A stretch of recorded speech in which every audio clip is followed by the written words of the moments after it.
Hoje vamos falar de Fiagro. Quem acompanha o mercado vê que alguns fundos têm quedas. E será que essa queda faz sentido? É o que eu vou responder no vídeo de hoje.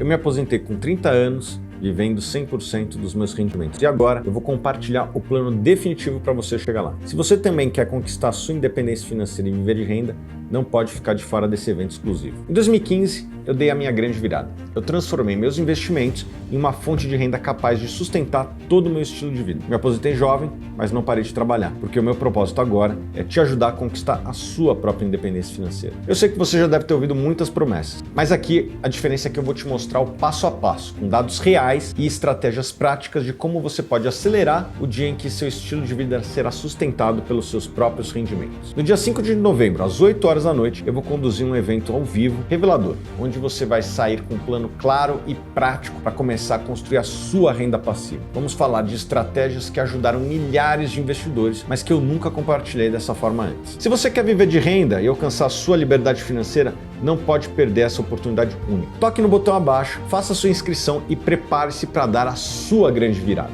Eu vejo você dia 5 de novembro, às 8 da noite. Não fique de fora.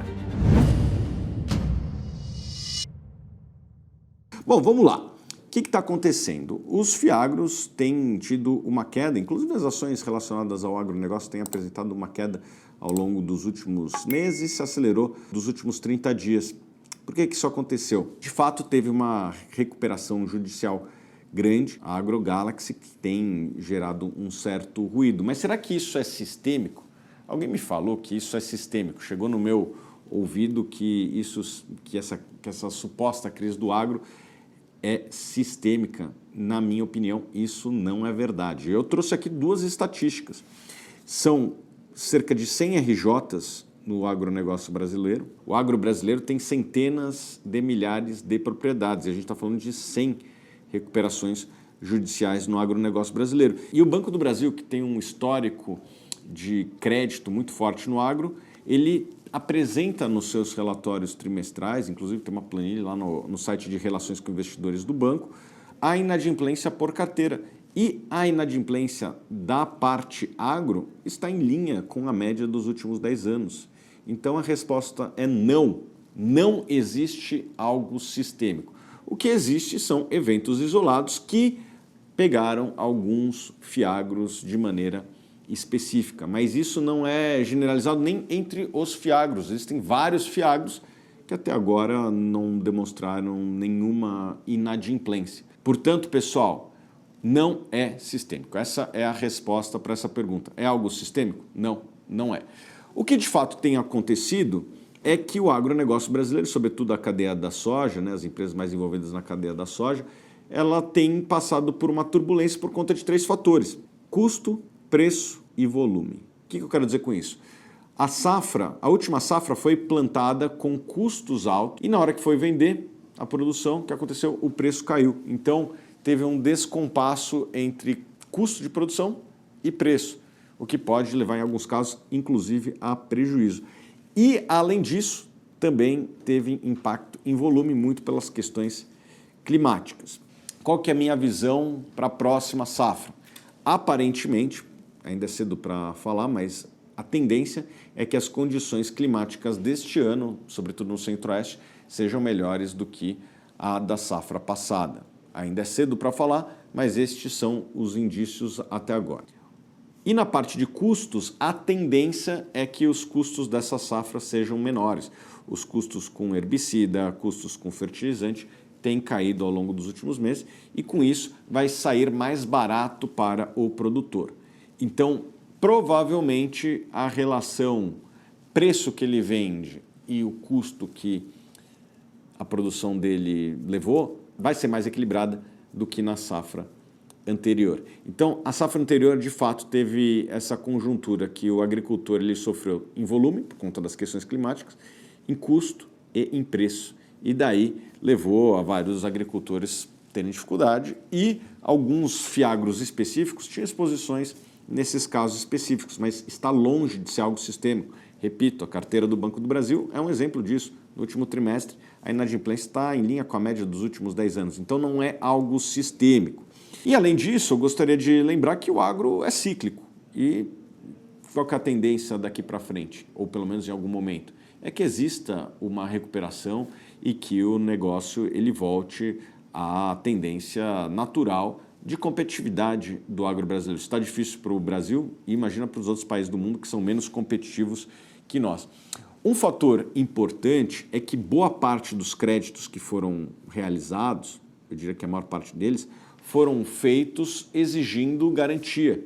Esse é um negócio que o crédito no agronegócio ele tem essa característica. É muito raro alguém emprestar sem pegar alguma garantia como contrapartida. Então, é natural que quando um fiagro ou uma instituição financeira faça um empréstimo para um agricultor, essa instituição exija alguma garantia, como a terra ou os equipamentos ou qualquer coisa do tipo que tenha alguma previsibilidade de que caso o agricultor não honre com as suas obrigações, a instituição possa lá e executar estas garantias. E o agro brasileiro tem muita garantia, tem terra, equipamento, tem muita coisa que o agricultor tem condições de dar para dar segurança para quem está tomando risco de crédito. Todo crédito privado tem um risco. Aliás, todo crédito tem um risco, inclusive crédito soberano, mas crédito privado tem mais risco do que crédito para governos, porque o governo no limite pode imprimir dinheiro, coisa que a iniciativa privada não consegue. Portanto, quem dá crédito está correndo risco. E para minimizar esse risco, se exige garantias. E o agro brasileiro tem muito ativo, imobilizado, que pode ser dado como garantia, e a tendência é que, ao longo dessas recuperações judiciais, parte destas garantias sejam executadas. Já vi fundo fazendo isso. Inclusive, também é algo natural dentro do mercado de fundos imobiliários. O crédito tem risco. Óbvio que nenhum gestor gosta de ter qualquer evento de crédito, mas quando o crédito não é pago, vai lá, exige a garantia e depois vende essa garantia, às vezes até com lucro. Já vi isso acontecer. A mesma coisa vai acontecer no agro e eu já estou vendo isso acontecer, tá, pessoal? Alguns créditos que não foram pagos estão sendo executadas as garantias e em algum momento essas garantias vão ser vendidas e o ciclo volta, né? E com isso o fundo pode voltar a emprestar novamente. Ela pega essa garantia, vende, transforma em dinheiro e esse dinheiro se transforma em crédito novamente. Infelizmente, inadimplência é algo do jogo e agora os fiagros que tiveram essas dificuldades vão partir para a execução dessas garantias. É isso que deve acontecer. E tem duas coisas que eu gostaria de falar aqui, antes de terminar esse vídeo. Primeiro, são as condições de oferta e demanda para os produtos do agronegócio brasileiro. A tendência é que a demanda de alimentos e de biocombustíveis continue a aumentar ao longo dos próximos anos. Por quê? Porque, como vocês sabem, a Ásia está se urbanizando, a renda per capita tem aumentado, não somente em países como China, mas Índia e todo o Sudeste Asiático, sem falar da África, que, por incrível que pareça, a renda tem aumentado também por lá. E o que acontece quando a renda per capita aumenta, sobretudo nas populações de menor renda do mundo? A primeira coisa que este cidadão indiano, nigeriano, do Paquistão fazem quando a sua renda aumenta é melhorar seu nível de consumo de alimentos. Eles começam a consumir, sobretudo, proteínas, um pedaço de frango no almoço, no jantar, e, com isso, a demanda de grãos, que é o que alimenta o frango e o porco, aumenta de maneira expressiva. Então, o aumento da riqueza na Ásia vai gerar, inevitavelmente, um aumento da demanda por grãos. E também na parte de biocombustíveis, a gente já está vendo um processo muito parecido com o que aconteceu no Brasil. No Brasil, a frota já tem um percentual grande de biocombustíveis, os carros com álcool, os caminhões e ônibus com biodiesel. Isso já está acontecendo no Brasil de maneira intensa e o resto do mundo, inclusive Estados Unidos, Europa, tem seguido essa liderança do Brasil na questão dos biocombustíveis. E daí, o agro brasileiro ele não serve somente a boca do asiático, ele também começa a servir os tanques de outros países. Portanto, demanda pelos nossos produtos vai sempre existir. E do lado da oferta, o Brasil é o país que tem maior capacidade de ampliar a sua produção de alimentos, tanto aumentando a produtividade da porteira para dentro, quanto melhorando a produtividade da porteira para fora. O que eu quero dizer com isso? Ainda existe muita oportunidade de melhorar os maquinários que existem nas lavouras brasileiras, de fazer conversão de pastagens degradadas para lavouras mais modernas, botar irrigação, melhorar a armazenagem. Ano passado o Brasil perdeu 40 bilhões de reais por falta de armazenagem. Então, ainda existe muita oportunidade de melhoria dentro das próprias fazendas. E fora Tem essa questão logística que todo mundo sabe, no Brasil é um caos, ainda existe muita oportunidade de melhoria. Agora, o Brasil está indo na direção correta, talvez não na velocidade que nós gostaríamos, mas as ferrovias estão crescendo no Brasil ano após ano, temos cada vez mais rodovias pavimentadas, os portos têm ampliado sua capacidade de exportação. Talvez a logística não esteja evoluindo na velocidade que nós gostaríamos, mas pelo menos é na direção correta. E cada pequeno avanço desse adiciona muito ganho de produtividade, reduz os nossos custos e bota mais margem no bolso da nossa agricultura e que o dinheiro acaba entrando na economia ao longo do tempo. Então, na parte de demanda, vai ter uma demanda crescente e na parte de oferta, o Brasil é o país mais capacitado para ampliar a sua oferta. Então, é muito difícil ser pessimista com o agro brasileiro no longo prazo, embora no curto prazo existam riscos e esses riscos eles podem até se tornar oportunidades para os investidores de longo prazo. Eu, por exemplo, começo a ver esse segmento com um certo pessimismo exagerado. Vejo vários fiagros que começam a negociar com descontos expressivos, carteiras de crédito que tem que ser analisada com muito cuidado. Isso é uma coisa que eu recomendo para vocês. Pessoal, não compra um fiagro só porque tem yield alto. Analisa o histórico da gestão, analisa a carteira, vai lá, vê quais são os principais ativos, quais são os credores, quais são as garantias. Não sai comprando qualquer fiagro, mas se você fizer isso, provavelmente você vai encontrar alguns fiagros que começam a ser negociados em patamares interessantes. O que eu faria para escolher um fiagro?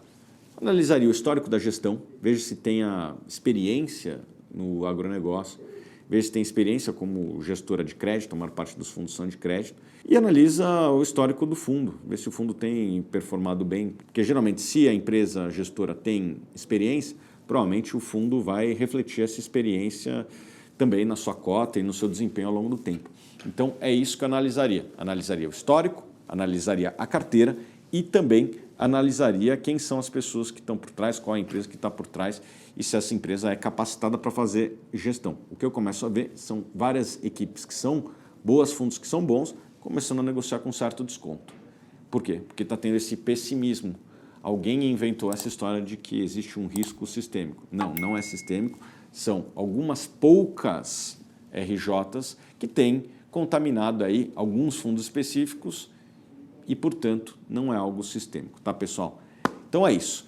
Eu me aposentei com 30 anos, vivendo 100% dos meus rendimentos. E agora eu vou compartilhar o plano definitivo para você chegar lá. Se você também quer conquistar a sua independência financeira e viver de renda, não pode ficar de fora desse evento exclusivo. Em 2015, eu dei a minha grande virada. Eu transformei meus investimentos em uma fonte de renda capaz de sustentar todo o meu estilo de vida. Me aposentei jovem, mas não parei de trabalhar, porque o meu propósito agora é te ajudar a conquistar a sua própria independência financeira. Eu sei que você já deve ter ouvido muitas promessas, mas aqui a diferença é que eu vou te mostrar o passo a passo, com dados reais e estratégias práticas de como você pode acelerar o dia em que seu estilo de vida será sustentado pelos seus próprios rendimentos. No dia 5 de novembro, às 8 horas da noite, eu vou conduzir um evento ao vivo revelador, onde você vai sair com um plano claro e prático para começar a construir a sua renda passiva. Vamos falar de estratégias que ajudaram milhares de investidores, mas que eu nunca compartilhei dessa forma antes. Se você quer viver de renda e alcançar a sua liberdade financeira, não pode perder essa oportunidade única. Toque no botão abaixo, faça sua inscrição e prepare-se para dar a sua grande virada. Eu vejo você dia 5 de novembro, às 8 da noite. Não fique de fora.